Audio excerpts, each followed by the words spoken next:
ഈശോ ഗെത്സമനയിൽ ഭയാനകമായ വേദന അനുഭവിക്കുമ്പോൾ ഈശോ ആഗ്രഹിച്ചു, ആരെങ്കിലും എന്നെ ഒന്ന് ആശ്വസിപ്പിക്കാനുണ്ടോ? ആരെയും കണ്ടില്ല. അപ്പോഴാണ് ഒരു മാലാഖയെ പിതാവ് അയച്ചത്. എന്നാൽ ഇനി മാലാഖനെ അയക്കണോ? വേണ്ട ഈശോയെ, ഞങ്ങൾ നിന്നെ ആശ്വസിപ്പിക്കാം. പ്രത്യേകിച്ച് ഞങ്ങളുടെ ജീവിതത്തിലെ വേദനകളും തിരസ്കരണങ്ങളും അവഹേളനങ്ങളും എല്ലാം നിന്നെ ആശ്വസിപ്പിക്കുന്നതിനായിട്ടാണ്. നിൻ്റെ അതേ അവഹേളനത്തിൽ പങ്കുചേരാൻ വേണ്ടിയാണ്. യെശയ്യാ 50-ാം അധ്യായത്തിൽ 6-ാമത്തെ വചനത്തിൽ പറയുന്നുണ്ട്, പുറത്തടിച്ചവർക്കും മുഖത്ത് കാർപ്പിച്ച് തുപ്പിയവർക്കുമെല്ലാം അവൻ അടിച്ചവർക്ക് പുറവും താടിമീശ പറിച്ചവർക്ക് കവിളുകളും കാണിച്ചു കൊടുത്തു. നിന്ദനത്തിൽ നിന്നും തുപ്പലിൽ നിന്നും മുഖം തിരിച്ചില്ല. നിന്ദനങ്ങളും തുപ്പലുകളും പോലെ മറ്റുള്ളവരുടെ ആക്രോശിച്ചിട്ടുള്ള വാക്കുകളും കുറ്റപ്പെടുത്തലുകളും തിരസ്കരണങ്ങളും നമ്മുടെ ജീവിതത്തിൽ ബാല്യകാലം മുതലേ തന്നെ ഉണ്ടായിക്കാണും. എന്നാൽ ഇപ്പോൾ അതെല്ലാം ദൈവം തന്ന ഈശോയുടെ വേദനയോട് ഈശോയെ ആശ്വസിപ്പിക്കുന്നതിനായിട്ട് തന്ന അവസരങ്ങളാണെന്ന് മനസ്സിലാക്കിക്കൊണ്ട് ഗെത്സമനിയിൽ ഈശോ പറഞ്ഞു, നീ എൻ്റെ അടുത്ത് വരിക, എന്നെ ഒന്ന് ആശ്വസിപ്പിക്കും. നമ്മളൊരിക്കലും വിചാരിക്കുന്നില്ല നമുക്ക് ഈശോയെ ആശ്വസിപ്പിക്കാൻ പറ്റുമെന്ന്. എന്നാൽ ഈശോ ഭയങ്കര സ്നേഹമാണ് നമ്മളോട്. ആരിൽ നിന്നാണ് നമ്മൾ ആശ്വാസം പ്രതീക്ഷിക്കുന്നത്? നമ്മൾ ഏറ്റവും സ്നേഹിക്കുന്നവരിൽ നിന്നാണ്.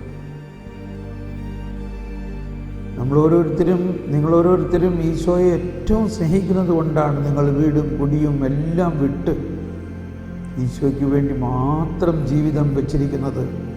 അത് ഈശോയ്ക്ക് വലിയ സന്തോഷമെന്ന് മാത്രമല്ല, ഈശോ നിങ്ങളിൽ നിന്നും ആശ്വാസം ആഗ്രഹിക്കുകയാണ്.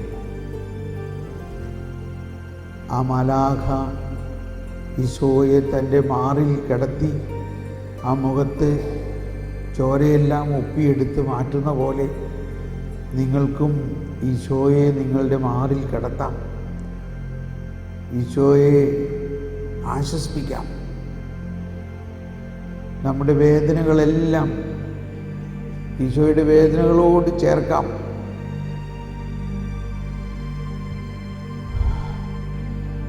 നമ്മുടെ ജീവിതത്തിലുണ്ടായിട്ടുള്ള ഏറ്റവും ഭയാനകമായ ഒരവസ്ഥയെ ഒന്ന് ഓർക്കാം. നമ്മൾ ഭയങ്കരമായി ഹൃദയം പൊട്ടി ഈശോ കരഞ്ഞ പോലെ കരഞ്ഞിട്ടുണ്ട്. പിതാവേ, എനിക്ക് പറ്റുന്നില്ല, എനിക്കിത് താങ്ങാൻ പറ്റുന്നില്ല, ഇതെന്നിൽ നിന്ന് എടുത്ത് മാറ്റണേ. എങ്കിലും എൻ്റെ ഹിതമല്ല. ഇങ്ങനെ നമ്മൾ കരഞ്ഞിട്ടുള്ള നിമിഷമുണ്ടാകും. അത് ദൈവം തന്നെ അനുവദിച്ചതാണ്, അത് ഈശോ തന്നെ അനുവദിച്ചതാണ്. അപ്പോഴേ നമുക്ക് മനസ്സിലാകാൻ പറ്റുള്ളൂ ഈശോ എന്തിനാണ് അങ്ങനെ കരഞ്ഞത്. വാവിട്ട് കരഞ്ഞു എന്നാണ് പറയുന്നത്. എനിക്ക് പറ്റുന്നില്ല പിതാവേ, ഇത് പറ്റുന്നില്ല, എനിക്കിത് വേണ്ട, എനിക്ക് പറ്റുന്നില്ല. ഈശോയെ, എൻ്റെ ജീവിതത്തിൽ അങ്ങനെ ഉണ്ടായിട്ടുള്ള നിമിഷങ്ങൾ ഞാൻ അങ്ങയുടെ വേദനയോട് ചേർക്കുന്നു. നമുക്ക് തുടർന്ന് ഈശോ പീഡാനുഭവത്തിലേക്ക് നീങ്ങുമ്പോൾ നമുക്ക് ഈശോനെ വിടാൻ പറ്റില്ല. യെരുശലേമിലെ സ്ത്രീകൾ പോലെ പരിശുദ്ധ അമ്മ കൂടെ പോയതുപോലെ നമ്മൾ ഈശോയുടെ കൂടെ കുരിശിനെ സഹായിക്കാൻ, ഈശോയുടെ മുഖത്ത് വെറോനിക്കായെ പോലെ ഒന്ന് ഒപ്പിയെടുക്കാൻ നമുക്കും ഈശോയുടെ കൂടെ പോകാം. അങ്ങനെ ഈശോയുടെ കുരിശിലൂടെ നമ്മുടെ ജീവിതത്തിലെ സഹനങ്ങളെല്ലാം സമർപ്പിച്ചുകൊണ്ട് അതിൻ്റെ ഒരു ചെറിയ അടയാളമായിട്ട് കൈ വിരിച്ച് പിടിച്ചുകൊണ്ട് നമുക്കെല്ലാവർക്കും കൈ വിരിച്ച് പിടിച്ച് ഒന്ന് കുരിശിൽ തറയ്ക്കപ്പെട്ട ഈശോ പോലെ ആ വേദനകളെക്കുറിച്ചൊന്ന് ചിന്തിച്ചുകൊണ്ട്, എന്തോ ഒരു ഭയാനകമായ വേദനയായിരിക്കാം അത്. എന്നാൽ മനസ്സിലാക്കേണ്ട ഒരു രഹസ്യം, പഴയ നിയമത്തിൽ ആടുകളെ കൊന്ന് ചത്ത ആടിനെയാണ് അർപ്പിച്ചിരുന്നതെങ്കിൽ ഈശോ ബലി അർപ്പിക്കുന്നത് മരിച്ച യേശുവിനെ അല്ല, സജീവ ബലിയായിട്ടാണ് അർപ്പിക്കുന്നത്. ഈശോവിനെ ബലിയർപ്പണം ഈശോ മരിച്ചപ്പോൾ കഴിഞ്ഞു. സജീവ ബലി, അതാണ് നമ്മുടെ ജീവിതത്തിൻ്റെയും ബലി. നമ്മൾ ഓരോരുത്തരും സജീവ ബലിയാണ്. നമ്മുടെ ജീവിതം മുഴുവനും ബലിയാണ്. ഈശോയുടെ കുരിശിൻ്റെ പിന്നാലെ നമുക്ക് ഈ ഗാനം ആലപിക്കാം. നിങ്ങൾ അതിരം തുറന്ന് പാടിക്കൊണ്ട് യേശുവിൻ്റെ പിന്നാലെ എന്നുള്ള ഗാനം ആലപിക്കുമ്പോൾ പൂർണ്ണമായിട്ട് നമുക്കതങ്ങ് ഉറപ്പിച്ച് ഒരിക്കൽ കൂടി ആ കമ്മിറ്റ്മെൻറ്റിലേക്ക് വരാം. യേശുവിൻ്റെ പിന്നാലെ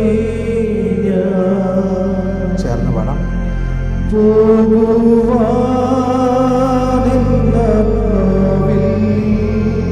പൂർണ്ണമായി സമർപ്പിച്ചുകൊണ്ട് തീരുമാനം ചെയ്തു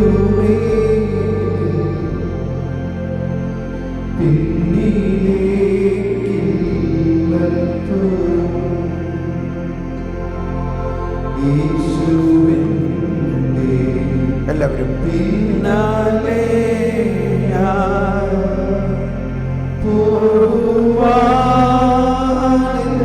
ആത്മാവിൽ തീരുമാനം ചെയ്തു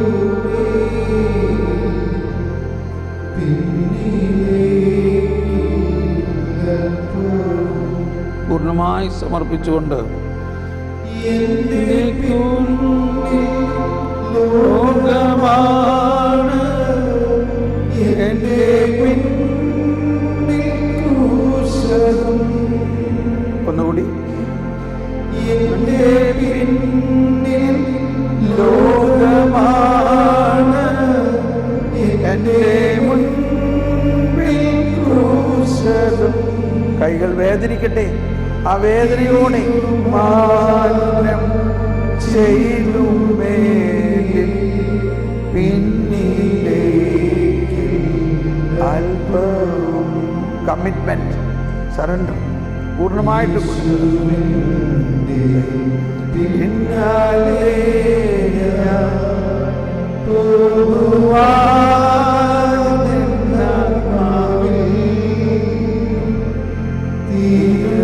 തീരുമാനം ചെയ്തു പിന്നിലേക്ക് എന്റെ കൂടെ ആരുമില്ല എങ്കിലും നീങ്ങിടും തീരുമാനം ചെയ്തു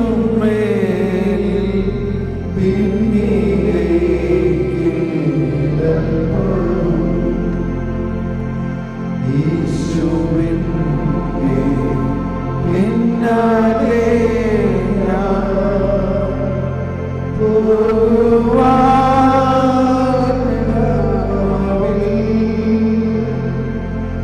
തീരുമാനം ചെയ്തു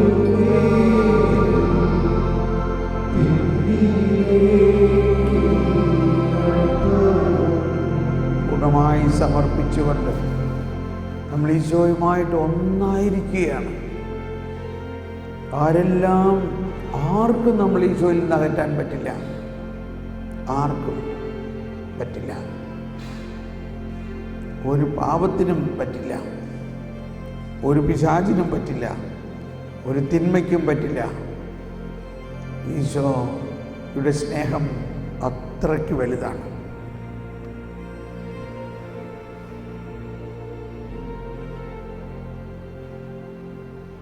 താങ്ക് യു ജീസസ്.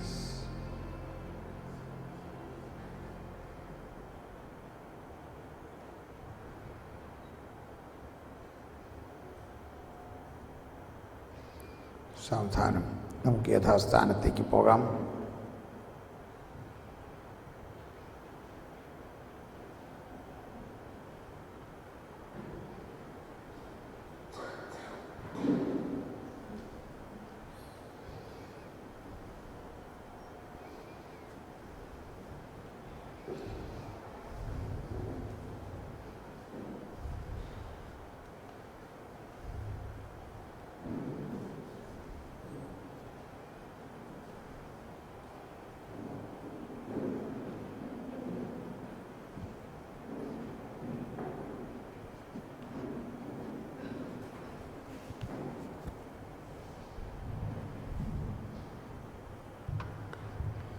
നമ്മുടെ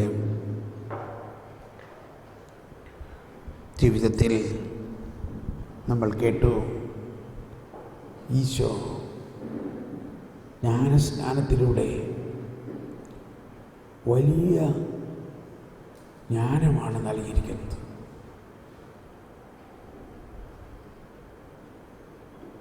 നമുക്ക് ഇരിക്കാം. എല്ലാവരും ഇരുന്നോളൂ. ശാന്തമായി ഇരുന്ന് ഒന്ന് ചിന്തിക്കുക. നമ്മുടെ ജീവിതത്തിൽ ഒരുപാട് തീരുമാനങ്ങൾ നമ്മൾ എടുത്തിട്ടുണ്ട്. എത്രത്തോളം നമ്മൾ ഈശോയോടോ പരിശുദ്ധാത്മാവിനോടോ ജ്ഞാനത്തിന് വേണ്ടി പ്രാർത്ഥിച്ചിട്ടുണ്ടാകണം. നമ്മൾ മറ്റനേകരെ ഗൈഡ് ചെയ്തിട്ടുണ്ടാകാം, അവരെ സഹായിച്ചിട്ടുണ്ടാകാം, നമ്മുടെ മാനുഷിക ബുദ്ധിയിൽ നിന്നും പറഞ്ഞു കൊടുത്തിട്ടുണ്ടാകാം. പക്ഷേ നമ്മൾ ഈശോയുടെ ജ്ഞാനം ചോദിച്ച് വാങ്ങിക്കൊടുത്തിട്ടുണ്ടോ?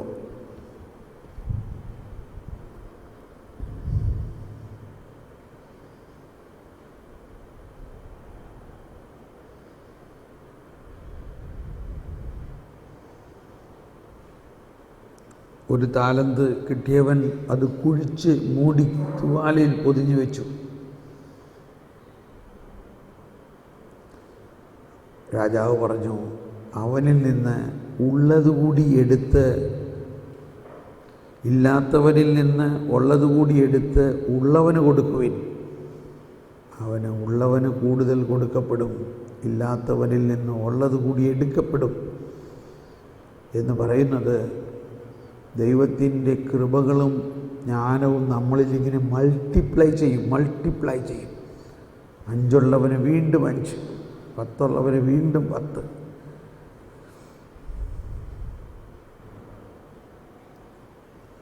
ഓ ഈശോയെ, അങ്ങ് ഞങ്ങളിൽ തന്നിരിക്കുന്ന ഏറ്റവും വലിയ ദാനമാണ് ജ്ഞാനത്തിൻ്റെയും അറിവിൻ്റെയും നിധി.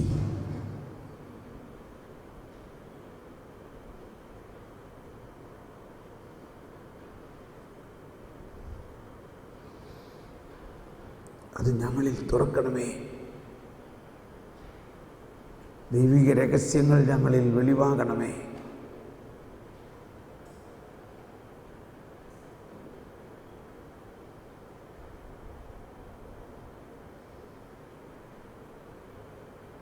ഓ പരിശുദ്ധാത്മാവേ,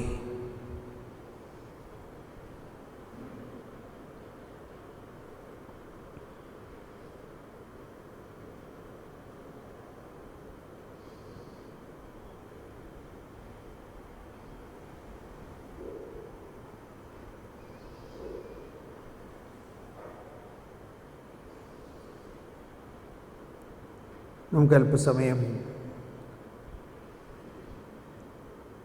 ഇന്നത്തെ ദിവസം നമുക്ക് ലഭിച്ച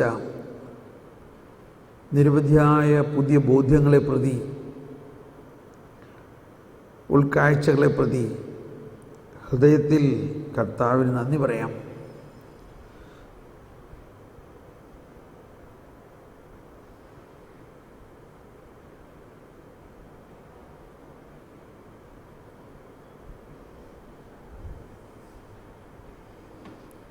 ഒന്ന് ചിന്തിക്കുക, എന്താണ് ഇന്ന് നമ്മൾ ഏറ്റവും കൂടുതൽ സ്പർശിച്ച ഒരാശയം.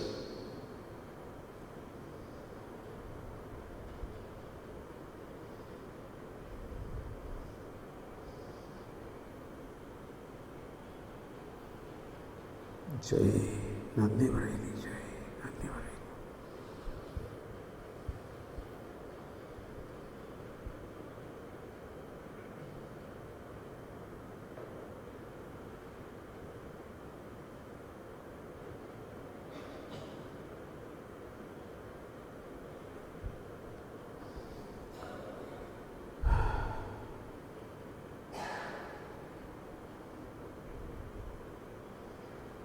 നമുക്ക് അല്പം സ്വരമുയർത്തി അവിടെ ഇരുന്നുകൊണ്ട് തന്നെ ഏതാനും പേർ ഉച്ചത്തിൽ പ്രഘോഷിക്കാം, കർത്താവേ, ഇന്നെനിക്ക് പ്രത്യേകമായി കിട്ടിയ ഇന്നിന്ന ഉൾക്കാഴ്ചയെ പ്രതി ഞാൻ അങ്ങയെ സ്തുതിക്കുകയും ആരാധിക്കുകയും നന്ദി പറയുന്നു.